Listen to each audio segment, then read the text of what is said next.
Assalamualaikum warahmatullahi wabarakatuh. Saya Rosiana Nurul Husna. Di sini saya akan menjelaskan tentang berbagai macam gerakan dalam kehidupan sehari-hari. Nah, dalam gerakan tersebut terdapat gerakan-gerakan dan juga sendi yang terlibat di dalamnya. Nah, sebelumnya apa sih itu sendi? Nah, sendi itu merupakan penghubung antara dua tulang dan fungsi sendiri itu adalah membuat kerangka menjadi lebih fleksibel serta memungkinkan tubuh untuk bergerak dengan berbagai cara.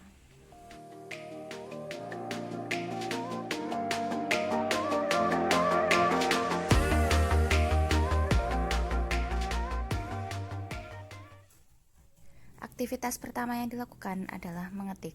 Dalam mengetik, anggota tubuh yang terlibat adalah lengan, tangan, pergelangan tangan, dan jari-jari. Gerakan yang terjadi saat mengetik yaitu ada pronasi, abduksi, adduksi, dan fleksi. Nah, pronasi adalah ketika telapak tangan menelungkup menyentuh keyboard. Kemudian abduksi terjadi ketika jari-jari tangan berjauhan dan juga ketika tangan ke depan menjauhi tubuh. Kemudian adduksi terjadi ketika jari-jari berdekatan saat mengetik. Dan fleksi terjadi ketika saat ruas jari menekuk. Gerakan sendi pada sendi ruas jari adalah dua arah sehingga disebut sendi pelana. Kemudian sendi-sendi yang terlibat dalam pergerakan mengetik itu ada sendi carpometacarpal joint, midcarpal joint, radiocarpal joint, distal radioulna joint, distal interphalangeal joint, proximal interphalangeal joint, dan metacarpophalangeal joint. Semuanya merupakan sendi yang terdapat pada telapak tangan. Kemudian gerakan yang kedua adalah memakai kemeja.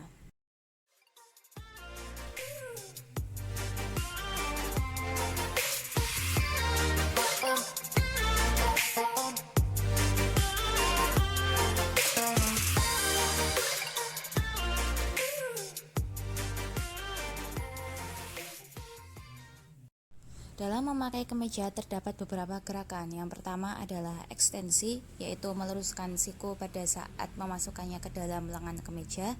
Lalu ada abduksi, yaitu mengangkat lengan tinggi sehingga menjauhi tubuh. Lalu ada fleksi pada saat siku ditekuk. Lalu ada adduksi, yaitu mendekatkan lengan ke samping tubuh. Kemudian dalam mengancingkan baju terdapat tiga gerakan, yaitu fleksi, ekstensi, dan oposisi. Fleksi terjadi pada saat ruas-ruas jari tangan menekuk, kemudian ekstensi terjadi pada saat ruas-ruas jari tangan itu lurus, lalu oposisi itu pada saat ibu jari menyentuh jari-jari yang lain. Kemudian sendi yang terlibat, yaitu yang pertama sendi bahu, terdapat sendi sternoclavicular, acromioclavicular, scapula tarakal, dan glenohumeral. Sendi pada bahu ini merupakan sendi peluru sehingga memungkinkan terjadinya gerakan ke segala arah. Kemudian yang kedua ada sendi siku, yaitu ada tiga, ada ulna humeral, radio humeral, dan radio ulnar. Ulna humeral menghubungkan ulna dengan humerus, lalu radio humeral menghubungkan tulang radius dengan humerus, dan radio ulnar itu menghubungkan tulang radius dengan ulna. Sendi pada siku ini merupakan sendi engsel yang memungkinkan gerakan satu arah saja. Selanjutnya adalah sendi yang terlibat dalam mengancingkan baju, yaitu ada sendi jari dan telapak tangan. Terdapat sendi metacarpal phalangeal, lalu interphalangeal proximal, serta sendi interphalangeal distal. Kemudian yang selanjutnya adalah gerakan menggosok gigi. Dalam menggosok gigi terdapat beberapa gerakan dan juga beberapa anggota tubuh yang terlibat, yaitu ada tangan, lengan, bahu, pergelangan, dan jari-jari. Lalu gerakannya yaitu ada fleksi, yaitu pada saat siku dan pergelangan tangan agak menekuk. Lalu ada abduksi, yaitu pada saat lengan atas menjauhi tubuh. Lalu adduksi pada saat jari-jari tangan saling mendekat saat menggenggam sikat gigi. Serta fleksi juga pada saat jari-jari tangan itu menekuk menggenggam sikat gigi. Dan juga oposisi, yaitu pada saat ibu jari mendekati jari-jari yang lain saat menggenggam. Kemudian sendi-sendi yang terlibat dalam menggosok gigi yaitu ada sendi bahu yang merupakan sendi peluru, ada sternoclavicular, acromioclavicular, kemudian scapulotorakal, dan glenohumeral yang merupakan sendi yang bergerak ke segala arah.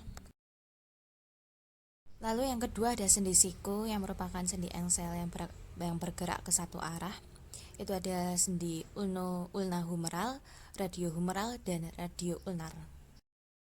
Lalu selanjutnya terlibat pula sendi jari dan telapak tangan, yaitu ada karpometakarpal, radiometakarpal, metakarpal falangeal, interfalangeal proksimal, dan interfalangeal distal. Lalu aktivitas yang selanjutnya adalah menendang bola.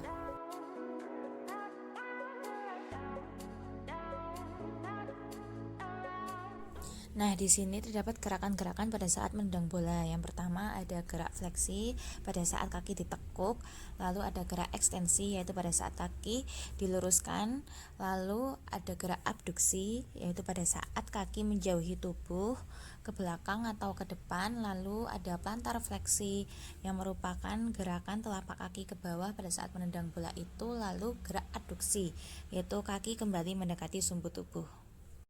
Kemudian terdapat sendi-sendi yang terlibat dalam gerakan menendang bola. Yang pertama ada sendi lutut, yaitu sendi tibiofemoral, sendi patelofemoral, dan sendi proksimal tibiofibular, yang merupakan sendi engsel yang gerakannya satu arah saja.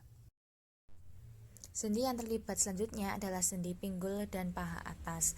Nah, di sini terdiri dari soket dan bol yang disebut juga sendi peluru sehingga memungkinkan terjadinya gerakan ke segala arah. Sendi lain yang terlibat adalah sendi pergelangan kaki yang terdiri dari sendi talocrural joint yang menghubungkan talus dengan tibia serta tibia dengan fibula. Lalu ada sendi mid-tarsal yang menghubungkan talus dan calcaneus serta terdapat sendi subtalar. Dan yang terakhir adalah aktivitas menuruni tangga. Pada saat menuruni tangga terdapat dua gerakan, yaitu gerak fleksi dan juga ekstensi. Gerak fleksi terjadi pada saat kaki ditekuk untuk menuruni tangga dan ekstensi terjadi pada saat meluruskan kaki. Selain itu juga terdapat plantar fleksi, yaitu pada saat pergelangan kaki mengarah ke bawah untuk menuruni tangga. Sendi yang terlibat ada sendi lutut yang terdiri dari tibiofemoral, patelofemoral, dan tibiofibural. Selain sendi lutut, terlibat pula sendi pergelangan kaki yang terdiri dari sendi talokular, sendi mid-tarsal, dan sendi subtalar yang sudah dijelaskan sebelumnya. Nah, cukup sekian penjelasan saya tentang gerakan aktivitas sehari-hari serta sendi yang terlibat di dalamnya. Semoga bermanfaat dan kurang lebihnya mohon maaf. Wassalamualaikum warahmatullahi wabarakatuh.